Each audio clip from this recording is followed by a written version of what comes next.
Inilah kisah Rasulullah tidak pernah berbohong meski bercanda. Suatu hari seorang wanita tua datang menemui Rasulullah dengan raut wajah penuh harap. Ia bertanya, "Wahai Rasulullah, berdoalah kepada Allah agar Dia memasukkanku ke dalam surga." Rasulullah menatapnya sejenak, lalu menjawab dengan nada serius namun tenang, "Wahai ibu, sesungguhnya surga tidak dimasuki oleh orang yang sudah tua renta." Mendengar itu, runtuhlah hati sang wanita. Ia berbalik dan mulai menangis terisak, membayangkan pengabdian hidupnya sia-sia karena usia. Melihat kesedihan yang mendalam itu, Rasulullah segera memanggilnya kembali dengan senyum hangat dan menjelaskan makna sebenarnya. "Engkau tidak akan masuk surga dalam keadaan tua seperti ini, karena Allah akan mengubahmu menjadi gadis belia yang cantik kembali sebelum masuk ke sana."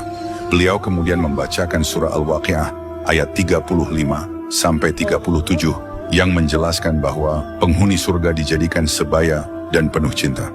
Candaan ini dramatis karena sempat memicu tangis, namun tetap mengandung kebenaran mutlak tanpa manipulasi fakta.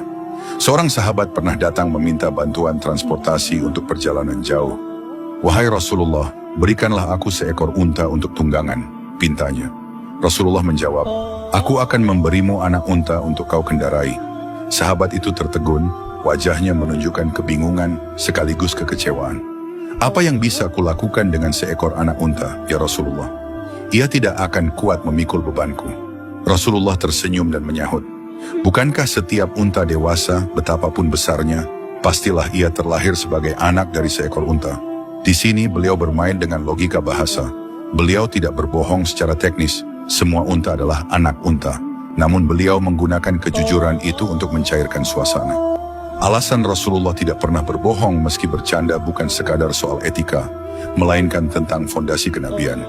Jika beliau berbohong dalam hal kecil, bercanda, maka orang akan meragukan kebenaran besar yang beliau bawa, wahyu. Beliau ingin menunjukkan bahwa kegembiraan tidak harus dibangun di atas penderitaan atau penipuan orang lain.